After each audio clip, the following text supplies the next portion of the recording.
Thank you for joining today's conference call to discuss Tilray Brands' financial results for the second quarter of fiscal year 2024, ended November 30th, 2023. All lines have been placed on mute to prevent any background noise. After the speaker's remarks, there'll be a question-and-answer session for analysts and investment firms conducted via audio. I will now turn the call over to Ms. Berrin Noorata, Tilray Brands' Chief Corporate Affairs and Communications Officer. Thank you. You may now begin. Thank you, operator, and good morning, everyone. By now, you should have access to the earnings press release, which is available on the investors section of the Tilray Brands website at tilray.com and has been filed with the SEC and SEDAR. Please note that during today's call, we will be referring to various non-GAAP financial measures that can provide useful information for investors. However, the presentation of this information is not intended to be considered in isolation or as a substitute for the financial information presented in accordance with GAAP. The earnings press release contains a reconciliation of each non-GAAP financial measure to the most comparable measure prepared in accordance with GAAP. In addition, we will be making numerous forward-looking statements during our remarks and in response to your questions. These statements are based on our current expectations and beliefs and involve known and unknown risks and uncertainties which may prove to be incorrect. Actual results could differ materially from those described in those forward-looking statements. The text in our earnings press release includes many of the risks and uncertainties associated with such forward-looking statements. Today, we will be hearing from key members of our senior leadership team, beginning with Irwin Simon, Chairman and Chief Executive Officer, who will provide opening remarks and commentary, followed by Carl Merton, Chief Financial Officer, who will review our quarterly financial results for Q2 fiscal year 2024. Also joining us for the question and answer segment are Denise Faltischek, Chief Strategy Officer and Head of International, Blair MacNeil, President of Tilray Canada, and Ty Gilmore, President of our U.S. beer business. And now, I'd like to turn the call over to Tilray Brands Chairman and CEO, Irwin Simon. Thank you, Berrin, and good morning, everyone, and Happy New Year. We thank you for your continued support of Tilray Brands and for joining our call today. Over the last several quarters, we have been articulating what truly sets Tilray Brands apart: our diversified business model of cannabis, CPG lifestyle brands, all operating under a strategy and a vision, which we believe will drive our continued growth and future success, as we demonstrated by our record revenue in Q2. With the dedication and efforts of our more than 2,300 employees worldwide, we have created a global portfolio of beloved brands and an innovative high-quality products backed by best-in-class operations, facilities, and robust distribution that supports our goal of becoming a multi-billion-dollar company. Our four distinct and complementary business segments consist of cannabis, consisting of adult use and medical cannabis across a broad portfolio of product formats, including whole flower, pre-rolls, vapes, concentrates, oils, edibles, topicals, and THC-infused drinks. Beverages, including craft beer, spirits, ready-to-drink flavored malt beverages, ciders and energy drinks, and non-alcohol beverages. Wellness, which consists of our Manitoba Harvest hemp-based food products, ingredients and snacks, as well as our hemp-based CBD-infused beverages. And, of course, our European medical distribution business, which distributes pharmaceuticals, including medical cannabis. In Q2, we continue to focus on organic growth as well as strategic transactions. In Canada, we maintained our number one market share position with our recent Hexo and Truss acquisitions, which drove considerable cost savings and operational efficiencies. We continue to strengthen our market positions, operations, distribution network, and innovation across both medical and adult use markets. Internationally, we continue to grow our existing medical markets and strengthen our medical distribution and medical cannabis operations through a relentless focus on cost and efficiencies. And finally, we've expanded our beverage alcohol business with our recent acquisition of 8 iconic brands from Anheuser-Busch, which tripled our beer business from 4 million cases a year to 12 million cases on an annualized basis. We remain committed to our vision of changing people's lives for the better, one person at a time. Guided by this purpose, we are inspiring and empowering the worldwide community to live their very best life, enhanced by moments of connections and well-being. At the same time, we've earned the trust of our stakeholders, patients, consumers, communities, and partners across the spectrum of our wellness and lifestyle products. In doing so, we're delivering on our mission to be the most responsible, trusted, and market-leading cannabis and consumer products company across the globe. In fact, through our strategic execution and achievements, our business are comprised of a leading global cannabis business operating best-in-class portfolio brands with high-quality products that pass the most rigorous quality control regulations in the world, with the #1 market share in Canada and leading market share in Europe. The 5th largest craft brewer in the U.S., with highly sought-after brands dominating key regions across Northeast, Pacific Northwest, and Southeast, and one of the most awarded bourbon brands with Breckenridge Distillery, with recent awards including Best American Blended Whiskey, Best Whiskey Under $50, and 2003 World's Best Blended Whiskey at the World Whiskey Awards. And we're also leader in hemp foods and snacks with our Manitoba Harvest brand. Diversifying our business beyond cannabis has put us in a very strong position today and has positioned us well for future growth opportunities. Today, we do not engage in any cannabis operations in the U.S. due to it being federally illegal. If that and when rescheduling of cannabis were to happen in the U.S. for Tilray brands, we expect this would open the opportunity for certain institutional investors to invest in Tilray, and that were not previously able to invest in the cannabis industry, and potentially provide a path for Tilray to sell pharmaceutical-grade medical cannabis in the U.S., subject to doctor prescriptions. As you know, Tilray is a leading medical cannabis provider in the world. With our knowledge and expertise in medical cannabis and the regulatory compliance that apply, we're well positioned to participate in a federally legalized medical market in the U.S. Our underlying goal for Tilray brands is to continue to deliver industry-leading profitable growth and sustainable long-term shareholder value through our focus on 3 fundamentals. #1, maximizing profitable revenue growth through organic growth and expansion initiatives, as well as key strategic acquisitions with strong synergy opportunities.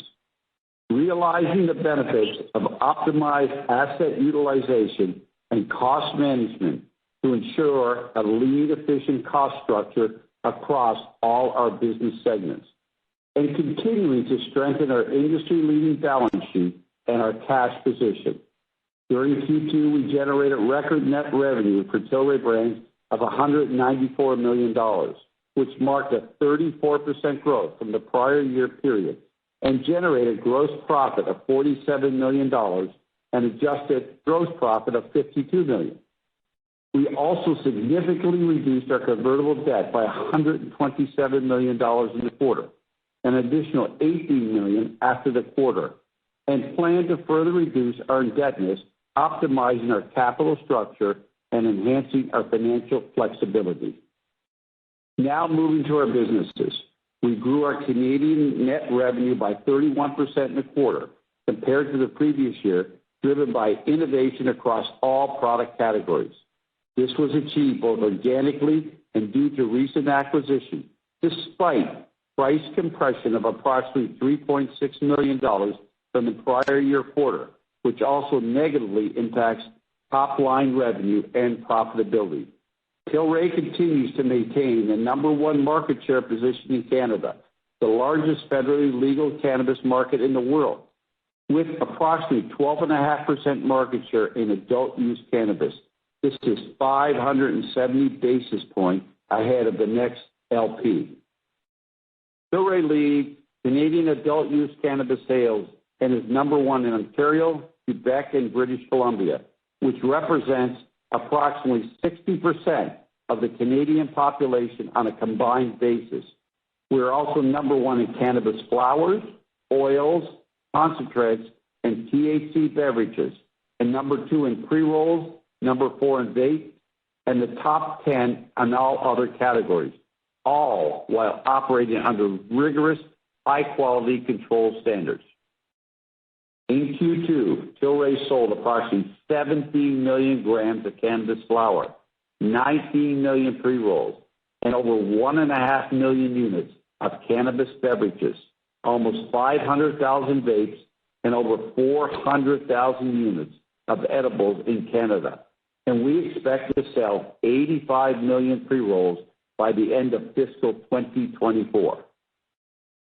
Our August purchase of the remaining 57.5% equity ownership of Trust Beverage Company from Molson's Canada elevated our market share in THC beverages to approximately 40% and positions us at the forefront of the adult use beverage sector, where we're trusted by patients, healthcare professionals, and government officials in over 20 countries, and achieve early mover advantage in new countries as medical cannabis legalization advances.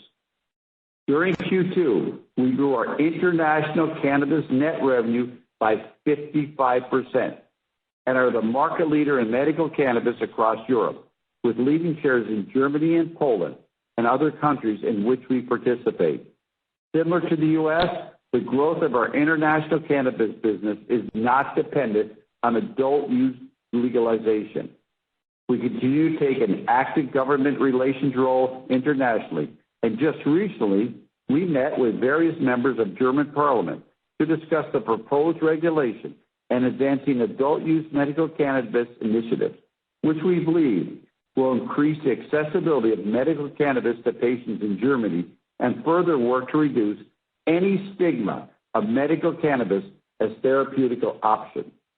We're also optimistic about the potential abolishment of the tender procedure for in-country cultivation in favor of permit procedures, providing Tilray with the flexibility to meet the needs of patients.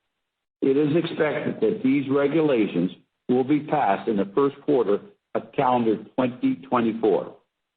We remain committed to advancing medical cannabis as evidenced by our investments made in Europe behind our high-quality medical cannabis products and best-in-class facilities in Portugal, Germany, where we're currently one of the only 3 companies in Germany that can cultivate in country, as well as our medical distribution network led by our integrated medical distribution company with access to approximately 13,000 pharmacies.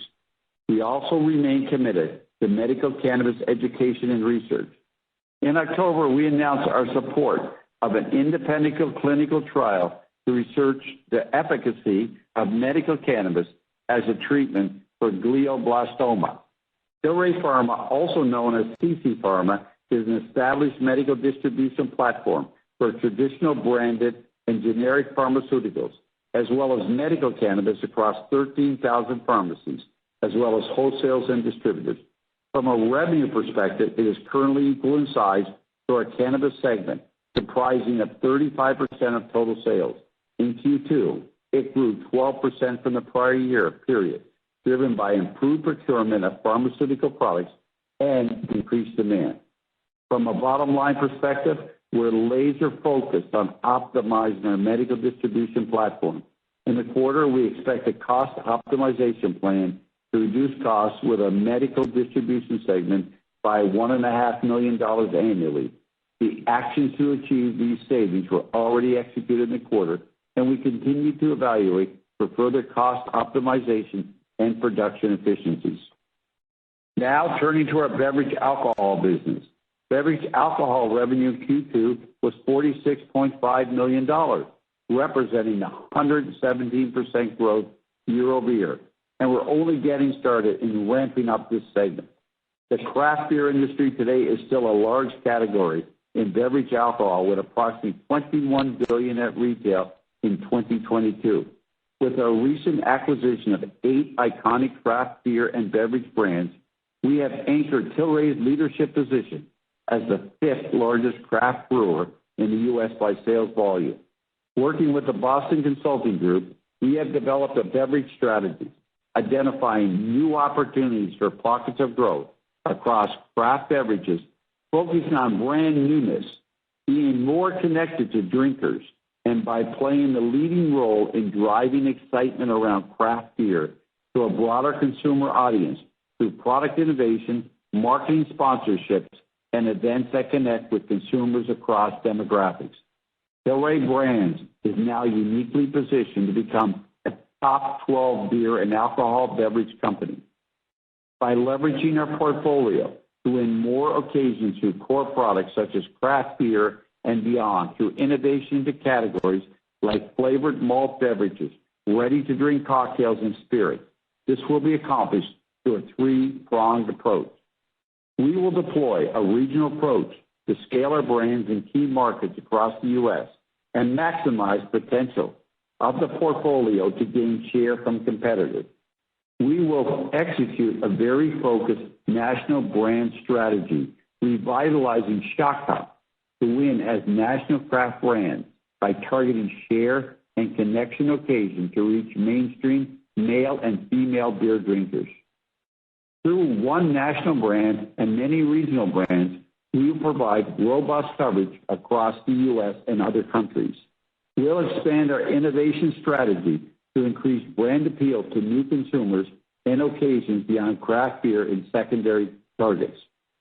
We can also leverage our regional footholds to further grow our brands in new markets by using test and learn tactics, which may include multi-brand, best of variety packs, or installing multi-brand taps in tap rooms before entering the market with full distribution. We can similarly capture new consumers and increase off-premise consumption through breakneck innovations. We will build on our demonstrated success, growing brands such as Sweetwater and Montauk to grow our newly acquired consumer-loved brands, including Shock Top, Blue Point, Breckenridge Brewery, 10 Barrel, Red Hook Brewery, Widmer Brothers, Square Mile Cider, and Highball Energy. Our strategic playbook is already in play to expand our beverage alcohol business across the U.S. and Canada, and getting our cost structure right, transforming the productivity and profitability of the breweries we acquire.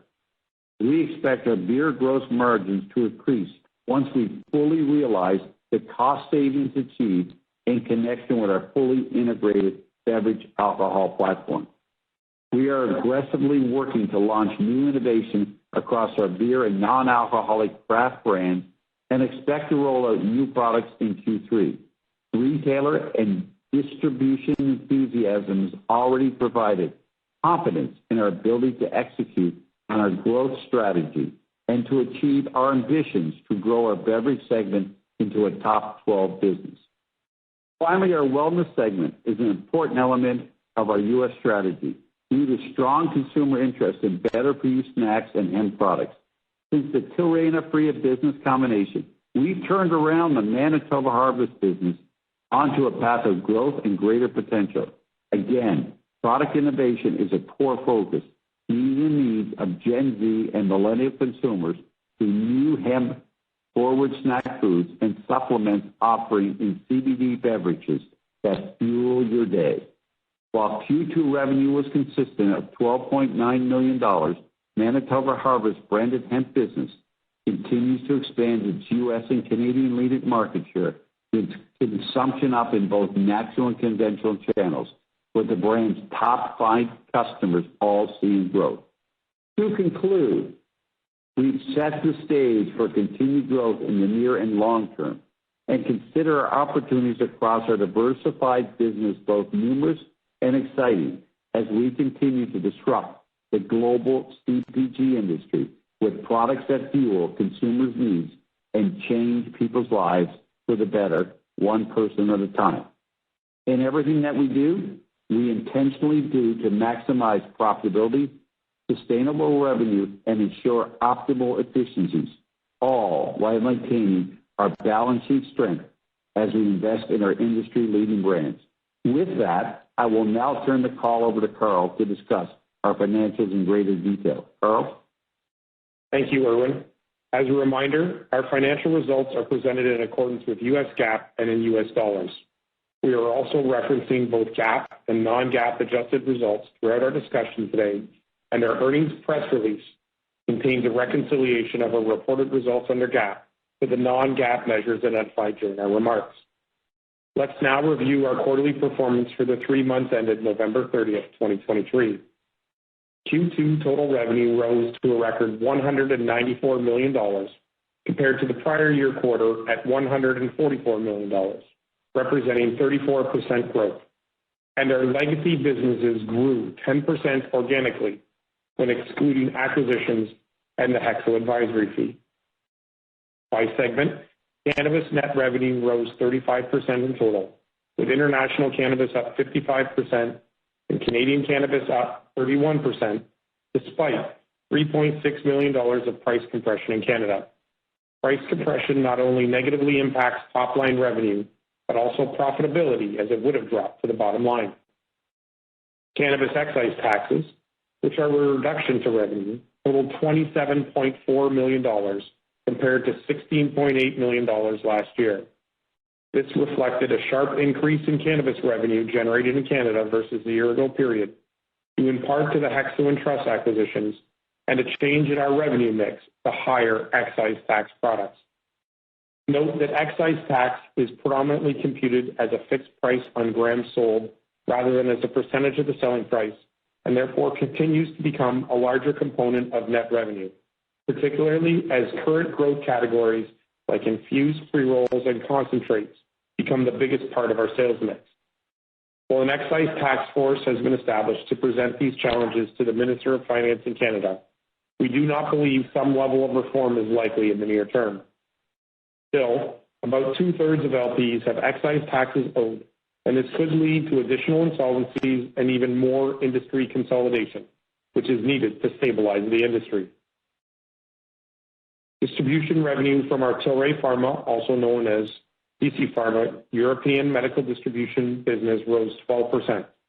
Net beverage alcohol revenue rose 117%, and wellness revenue rose 2%. The inherent benefits of our diversified business model are reflected in the segment contributions to our overall revenue mix. We are not overly dependent on any business line from a top-line or gross profit standpoint, and believe each segment, including cannabis, wellness, distribution, and beverage alcohol, are on a trajectory for sustainable growth.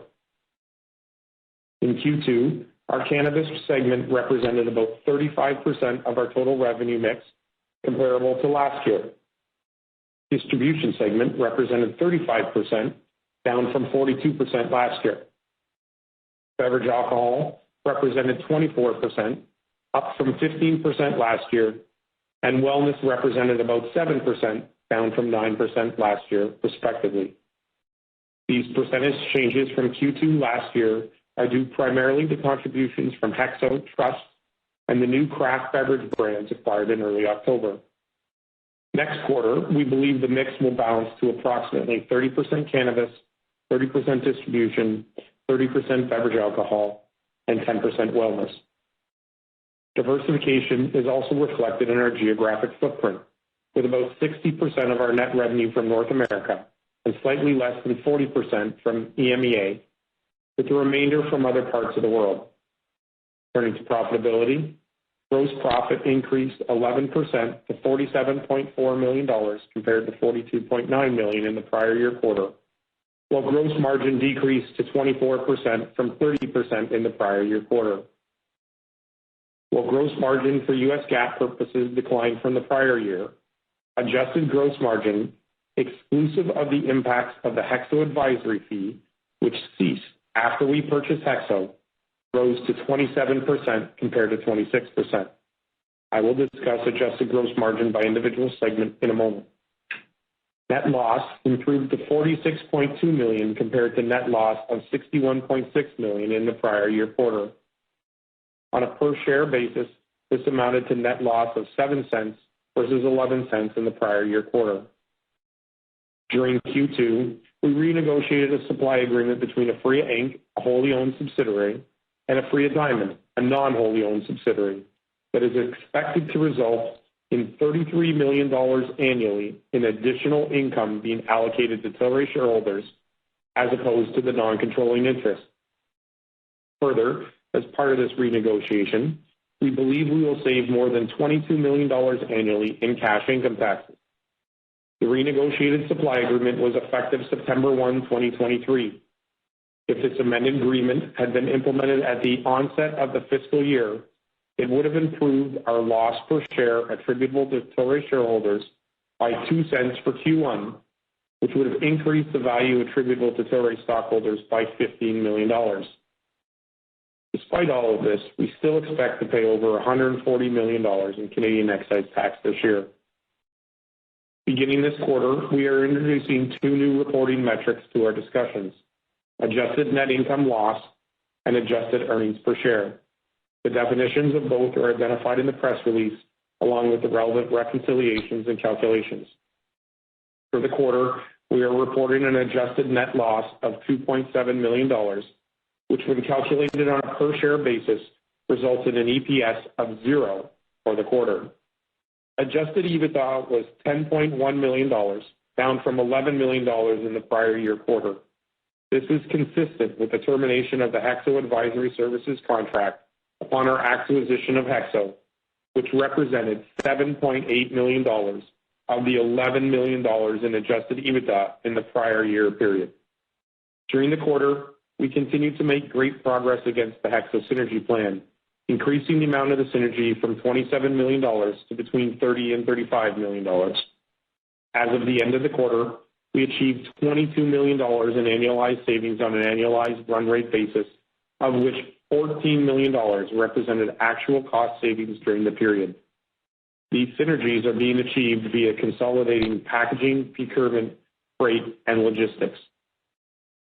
Operating cash flow was negative $30.4 million compared to positive $29.2 million in the prior year quarter. The increase in cash used during Q2 this year was primarily related to the settlement of pre-acquisition liabilities assumed in connection with the HEXO acquisition and an increase in accounts receivable in the current period. Also, the prior period included a working capital reduction and the cash collection of $18.3 million from HDI related to the HEXO convertible note, which did not recur in the current year. Turning now to our business segments, gross cannabis revenue of $94.6 million was comprised of $72 million in Canadian adult use revenue, $11.9 million in international cannabis revenue, $6.3 million in Canadian medical revenue, and $4.3 million in wholesale cannabis revenue. Net cannabis revenue was $67.1 million, representing a 35% increase from the year-ago period. The positive variance related to increased organic growth of over 11% and the acquisitions of HEXO and Trust. Offsetting the increase in net cannabis revenue was the elimination of the advisory services revenue from the prior year quarter due to the HEXO acquisition, which terminated the previous strategic arrangement that was in place. International cannabis grew 55%, largely because of the expansion into emerging international medical markets. Additionally, in the prior period, the company recognized a one-time return adjustment of $3.1 million related to a former customer in Israel. Cannabis gross profit was $20.6 million, and cannabis gross margin was 31%, compared to $21.3 million and 43% in the prior year quarter. Excluding the HEXO advisory fee and return adjustment in the prior year quarter and the wholesale sale in the current quarter, adjusted cannabis gross margin increased to 37% from 33%. As I just referenced, a portion of the decrease in gross profit was a result of the termination of the HEXO services agreement. This agreement contributed nil of gross profit in the current year compared to $7.8 million in the prior year.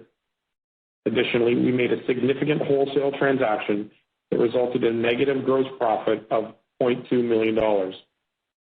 We entered into this agreement to optimize our inventory levels and prioritize the generation of positive operating cash flow.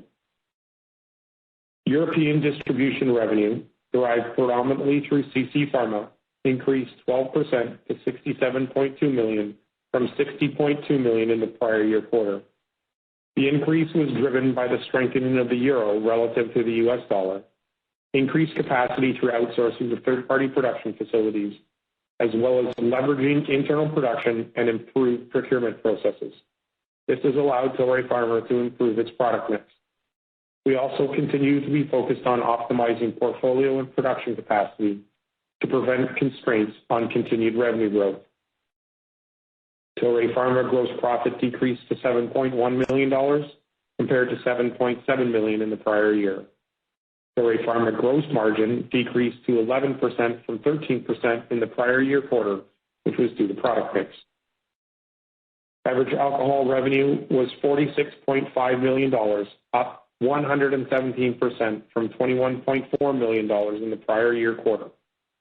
The positive delta was due to contributions from increased organic growth of over 10% and our Montauk Brewery acquisition last November and the newly acquired brands acquired in early October this year. Beverage alcohol gross profit increased to $16 million compared to $10 million, while average beverage alcohol gross margin decreased to 34% from 47% in the prior year quarter. Adjusted gross margin from beverage alcohol from our legacy business was 54.8%, up from the prior year quarter of 47%. Adjusted gross margin from our newly acquired craft brands was 21%. Irwin has previously addressed the efforts we are expending to improve the newly acquired craft brands' adjusted gross margins to levels consistent with our legacy beer adjusted gross margins. Wellness revenue was relatively consistent at $12.9 million compared to $12.7 million in the prior year quarter, with the increase being driven by a promotional sale at a large bulk retailer. Wellness gross profit was $3.7 million, down from $3.9 million in the prior year quarter, and gross margin fell to 29% from 31% as we experienced a change in sales mix towards more bulk retail sales, which have a lower margin that is specific to this quarter. Our cash and marketable securities balance as November 30th was $261.4 million, down from $433.5 million in the year-ago period. The majority of the decrease related to the redemption of the Tilray 23 convertible notes upon maturity in the amount of $107.3 million, combined with litigation settlements inherited from acquired businesses and Hexo exit costs. Having now completed half of our fiscal year, we are reiterating our fiscal 24 guidance of adjusted EBITDA between $68 and $78 million. Note that when we first issued this guidance, we projected a significant step-up in EBITDA contributions during the second half of the year, most particularly in Q4, which we continue to anticipate. This step-up is a function of our beer business leading up to the summer, a historically busy season, the new innovation scheduled to be launched as part of the spring reset, certain volume guarantees associated with our spirits business, and in our distribution business as pharmacies buy in bulk customers ahead of them going on vacation. Recall that we also project positive adjusted free cash flow from operations, excluding our integration costs from Hexo Trust, the newly acquired brands, and the cash income taxes related to Aphria Diamond. We are also managing CapEx and working to strengthen our industry-leading balance sheet. Let me now conclude our prepared remarks and open the lines for questions from our covering analysts. Operator, what's the first question? Thank you. Our first question is from the line of Andrew Carter from Stifel. Please proceed with your question, sir. Thank you. Good morning. So looking at back half guidance, I appreciate kind of what you just said, but if I've got my math right, then you need $16 to $40 million of incremental EBITDA in the second half of the year, and then you've got $25 million second half last year from Hexo fees, so $35 million to $45 million of incremental EBITDA to meet the guidance in the second half. Could you talk about kind of stepped up seasonality, how much that's going to contribute, incremental synergy capture year over year, or making progress on the kind of the ABI or the ABI craft brands gross margin, how much would be in the second half, and then kind of one more within this quarter, how much was kind of one-time costs associated with ABI, obviously not things you excluded, that could swing to profit the second half and help that number? Thank you. Thanks, Andrew.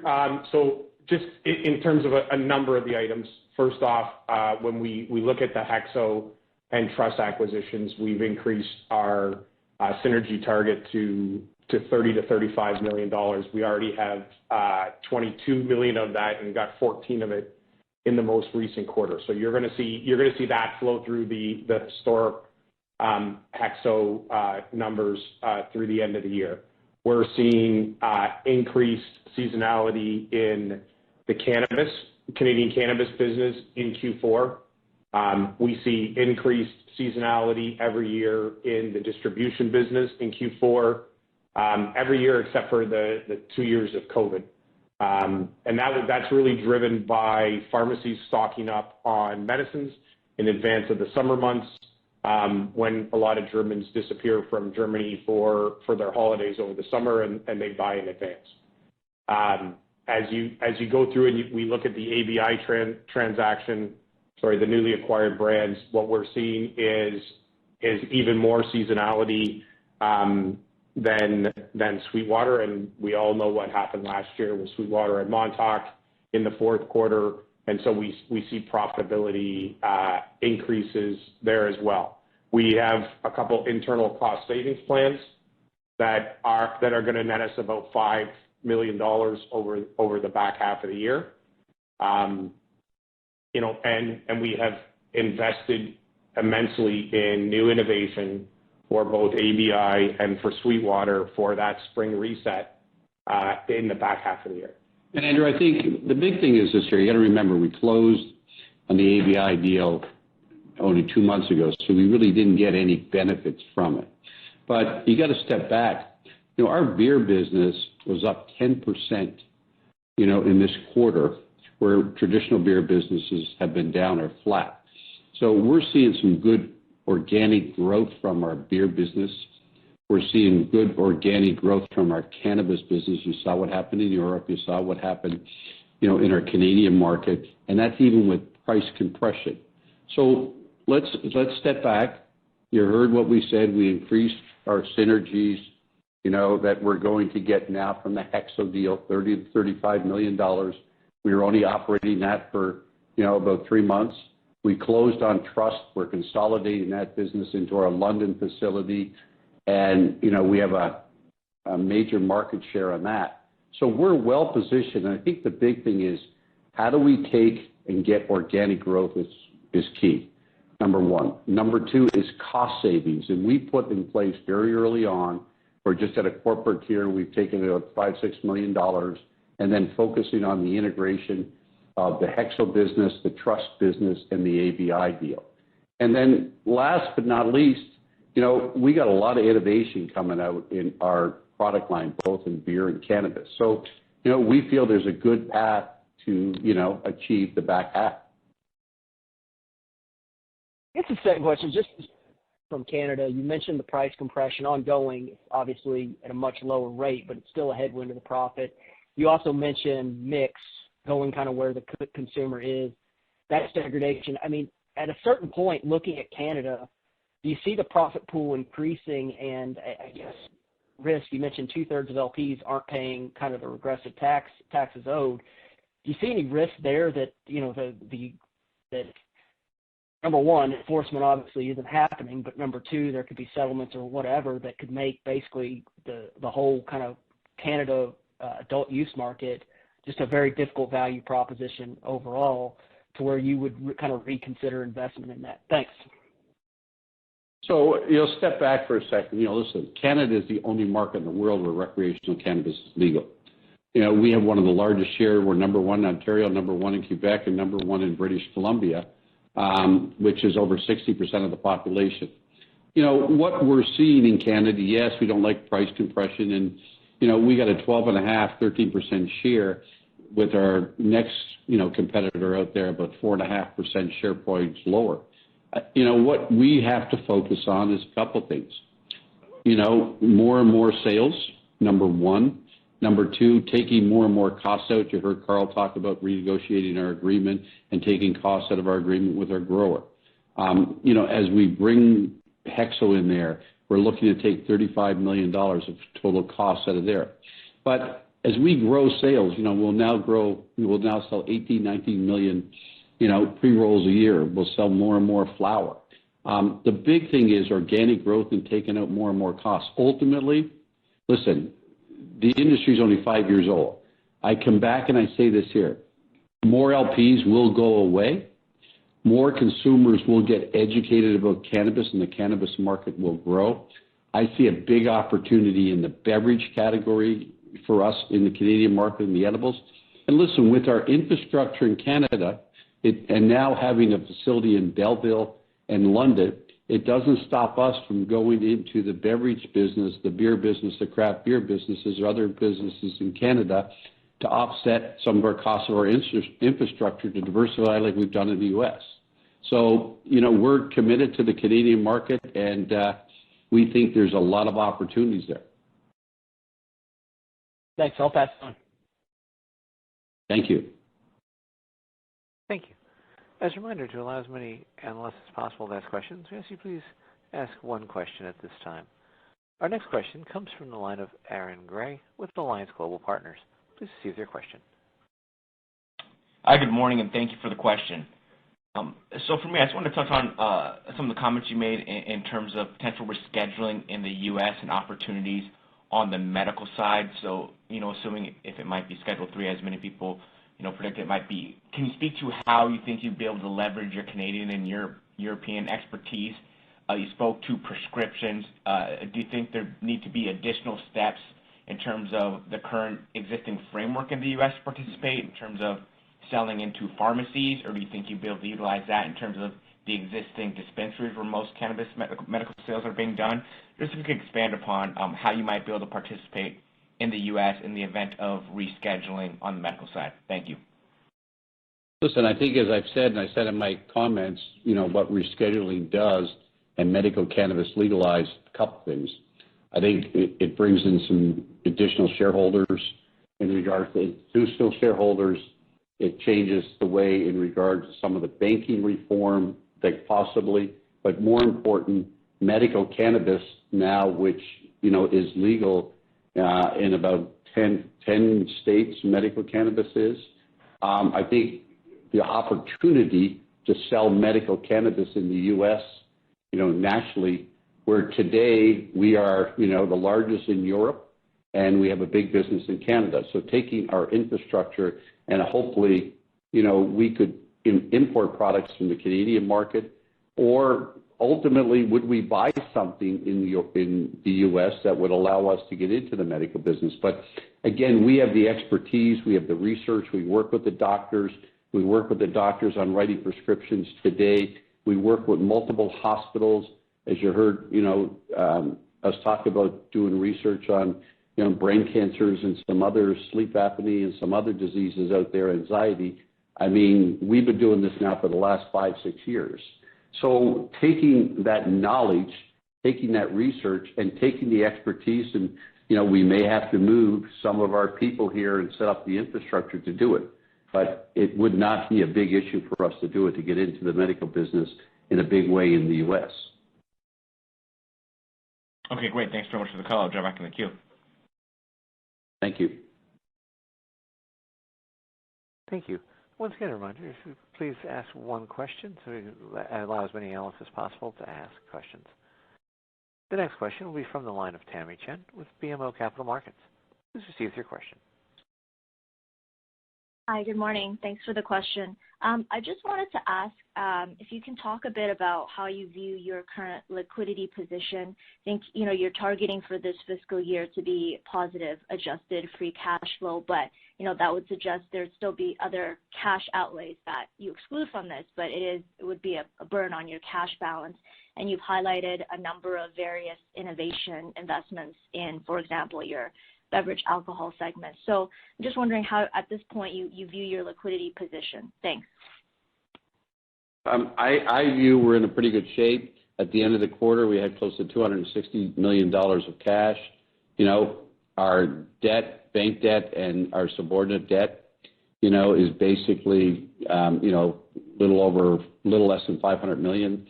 And, we're working off the 24. So I view us as generating cash, investing back in our businesses. And you got to remember this here, Tammy, as we go into the back half and get more and more, cost savings out of this business, and generating more and more cash, of our alcohol spirits business, our international business, it helps us to reinvest back in our business. So I come back and see us, being in a pretty good place.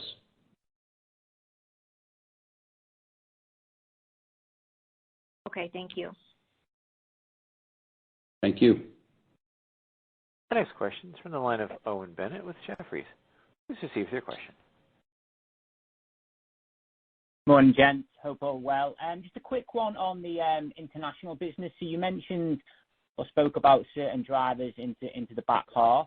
You didn't really talk about the international business, so I was hoping you could just touch a bit more on the expansion into new international markets you call out in the quarter, and then assuming the new legislation gets passed in Germany, when can we expect to see a meaningful pickup in terms of the number of patients in that market, and can we assume that will also support in the back half of the year? Thank you. Owen, thank you for that. And I think it's important, as we talked about rescheduling in the U.S. and what our international business has done, because it's all medical cannabis, and our growth of cannabis, was over 50% internationally without, of course, any acquisitions. The team has done a great job. I'm going to let Denise talk about that in 1 second, but we have spent some time in Germany meeting with the German government, and we expect some things from that. So, Denise? Yeah, thanks, Irwin, and hi, Owen. To answer your first question in terms of the back half, so we have a strategy that looks at how do we grow our existing markets, and major markets for us today, as we've talked about, are Germany, Poland, and Luxembourg, and then also how do we continue to grow the ones that are emerging and we're entering, and we consider those along the lines of the UK, Portugal, Italy, Czech Republic. We are monitoring, of course, all the new regulations that are being discussed, whether Ukraine legalizes, and also looking at Switzerland in terms of the medical market. We continue to basically roll out what we consider our go-to-market strategy, which is try to be a first mover, get that early advantage. We find that doctors utilize the worldwide knowledge that we have on medical cannabis, and so as we go into new countries, our reputation in medical cannabis, where we've been looked at as an expert by both medical professionals as well as government and healthcare professionals, we go in, we provide education, symposiums, and really work to bring the reputation and knowledge of Tilray into each of those markets. Answering your second question in terms of the legislation that's coming on board, we note that sometime in January, the legislation is going to be in front of the German Parliament again. Early February, it'll be in front of the state parliamentary system for their review. We're hoping to see that legislation passed in Q1 of this year, 2024. And then shortly after that, we expect to see the rollout of decriminalization in social clubs, as well as the descheduling of medical cannabis as a narcotic. We'll see doctors come on board. We are obviously increasing our educational efforts to bring more and more health professionals on board with medical cannabis as a therapeutic option. And we're really, really optimistic about the future in Germany. Great. Thanks, guys. Really helpful. Appreciate it. Thank you. Our next question is from the line of John Zamparo with CIBC. Please proceed with your question. Thank you. Good morning. I want to get to the change in the agreement with Aphria Diamond. This sounds like a material win. So just confirming the amounts, you now expect to save the $30 to $35 million you typically pay to your JV partner, and also $20+ million in cash taxes a year. So $55 million a year annually, the increased value to Tilray. Just confirming that's the change. And then the question is, how did this come about, and why did the JV partner agree to it? Did Tilray have to give up something to receive such a benefit? Thank you. So thanks, John. Good question. I just want to be clear that because of the way the accounting works for a free diamond, the number that you raised in terms of the 33 to 35, that's going to change the allocation of net income or net loss in an individual quarter. It doesn't flow through the income statement. It won't create additional net income for the consolidated entity. It changes the allocation of that income between the JV partner and us. As it relates to the cash taxes, that obviously impacts our cash balance, and it also will, that part only will flow through our income statement. In terms of the negotiation, I think when we looked at the agreement and when our partner looked at the agreement, they realized that the Canadian market had changed and we needed to modify the agreement.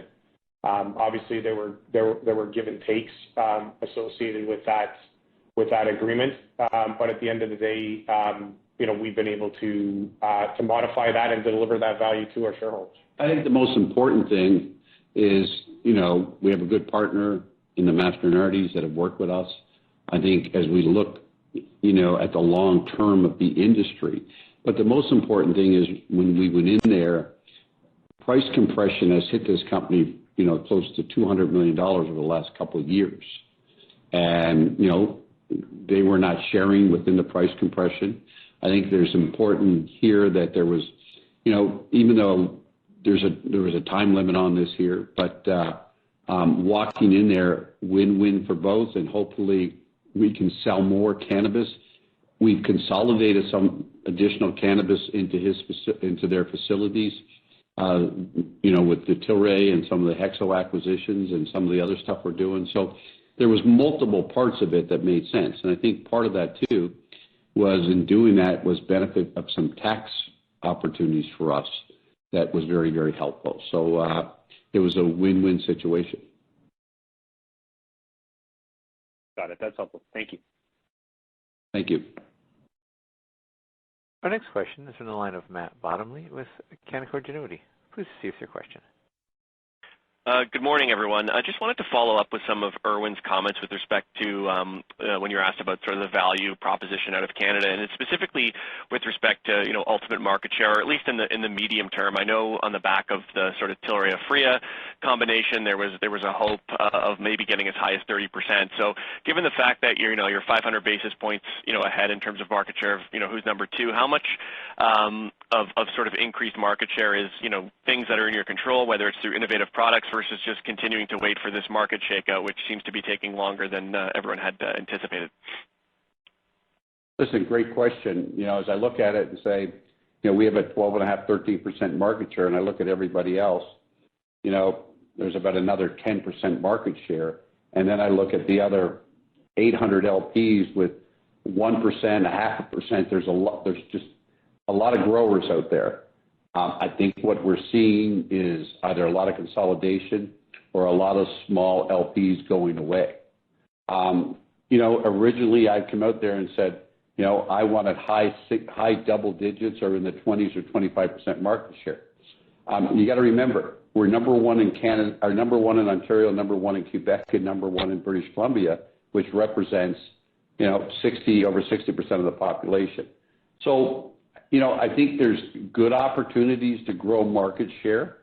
But on the other hand, where I look at big opportunities is in the beverage category, the edibles category. I think there's some big opportunities in vaping going forward. And you heard what I said before. More and more consumers, the market is growing in Canada. The problem is there's still way too many LPs. There's still high costs with excise tax. And, from a standpoint here, I think as we got to grow in other categories, and that's the big thing, and how do we become that low-cost producer? The other big thing in the Canadian market, which we have to focus on, is building brands. And it's hard to build brands when the government doesn't allow you to advertise. So how do we advertise, within the marketplace and ultimately be within the guidelines of what Health Canada does? You heard what I said before. I think we have a great infrastructure, great leadership team in Canada. We now have a Belleville facility, which we acquired from, Molson's, that can do non-alcoholic drinks, that can do energy drinks, can do water drinks, can do other drinks. So with that, do we expand into other categories and other adjacencies to our cannabis business? But I'm looking for some additional major growth coming from the beverage category, which I think, is from a size standpoint, and I think there's still big opportunity in vapes and edibles category in Canada. Okay, thanks for that. Thank you. Our next question is from the line of Michael Lavery with Piper Sandler. Please proceed with your question. Thank you. Good morning. Just wanted to come back to the beverage alcohol segment and focus on the recently acquired brands. I know you gave some of the gross margin drivers of just how you've got line of sight on improvement there, but it sounds like you're really expecting to turn the top line around as well. It looks like those are running down close to 10% or so. Can you just get us a little more confident that you've got some plans that can make that happen? And we've seen the U.S. consumer be pretty fickle sometimes in craft beer especially. So what is it that would excite them and get these brands back to growth? Good question. I think, again, let's come back and look at our legacy brands of Sweetwater, Montauk, Alpine, Nelson, and Green Flash. You heard what I said. We grew 10% in our legacy beer businesses in the last quarter. So we're growing our current legacy businesses, which is important. If you come back and look at the brands we acquired from ABI, there are some great brands in there. I mean, Shock Top, you talk to people about Shock Top. You talk to people, some of the stuff in Blue Point here in the Northeast, Breckenridge Brewery, 10 Barrel. So we really have some great brands that, from a regional standpoint, that maybe only sold in certain parts of the country, and where do we expand? Our distributor base is excited about it. Our retail base is excited about it. Our convenience store is excited. So that's what makes me feel good, as we've been out there making presentations and talking to our customer base right now. There's a lot of interest. The second thing is we have a pipeline of innovation that we have moved on very quickly, and these brands have not had innovation, done with them in the last couple of years. So I feel good about the innovation. I feel good about the distribution. I feel good about getting the distributors excited. And now as we bring this together and there's a real focus on it with, a dedicated sales team, a dedicated national accounts team, we're putting pressures on our distributors. I feel, we can really get the growth. The next thing is, as we bring these into our facilities, and we, look at some of the cost synergies, we can get our margins back to where our traditional margins are with our, current brands. So I'm real optimistic, and I come back and I say this here. Yes, the beer industry has gone through some challenges in growth. I think, and again, spending time with BCG and doing our studies here, I feel there's some great opportunities within the beer category. Now, there has to be changes on alcohol. There has to be changes in regards to, non-alcoholic. There's got to be some other changes in how do we get males and females and Gen Z drinking beer is a lot of the stuff that we're going to do. And we've talked about it. We're going to expand into some water business, energy drink business, and some other categories. We're not going to be just a beer business. We'll be the Tilray beverage business, I think, which is important because we have manufacturing facilities, we have distribution out there, and we have a sales and marketing infrastructure to go drive this behind it. And I got to tell you, there's a tremendous amount of sporting venues, there's a tremendous amount of universities that have reached out to us and want us a part of their sponsorship. Okay, thanks so much. Thank you. The next question is from the line of Frederico Gomez with ATB Capital Markets. Please proceed with your question. Hi, good morning. My question is, you mentioned key strategic acquisitions in your prepared remarks. as something you look at. So can you remind us how you look at acquisitions between your alcohol and your cannabis segment, and also geographically, whether you're focused on Canada, the U.S., or are you also looking at opportunities elsewhere? Thank you. So I come back and look at strategic, acquisitions. As I've said, we got a lot of grow, we got a lot of brands. We're into most categories in the Canadian market. And with that, if there was something strategic that could help our cost structure, that would help us, to take down, to be within our portfolio of brands, we'd absolutely look at it. But you heard what I said before. One of the big things I'm looking at in Canada today, how do we diversify and be in other categories with adjacencies to the cannabis industry? And is that bev alcohol? Is that drinks, et cetera? So that's what we're looking at in the Canadian market. In regards to the U.S. market, we're focused on bev alcohol here. We're focused on, in regards to our Manitoba Harvest, is there food businesses with adjacencies that would make sense to be part of our Manitoba Harvest business, is something that we would look at. And then internationally, we like the bev alcohol business internationally. There's some stuff that we've looked at there. And how do we expand some of our medical business in our international market? And there's markets where we could do an acquisition or two. So we're looking, at strategic. They got to be accretive. There got to be good value there for us. And how do we integrate it into our current infrastructure? If you come back and look, with the Tilray, Aphria acquisition, we took out over $100 million of cost. With the Hexo business, we'll take out close to $35 million of cost. With Truss and our beverage business, we'll take out additional costs there. If you come back and look at the ABI, Sweetwater, Montauk, we'll take a good amount of costs out of there. So what's got to be is businesses that fit within where we can take out costs. But the more important thing here is we need organic growth and ultimately use that infrastructure.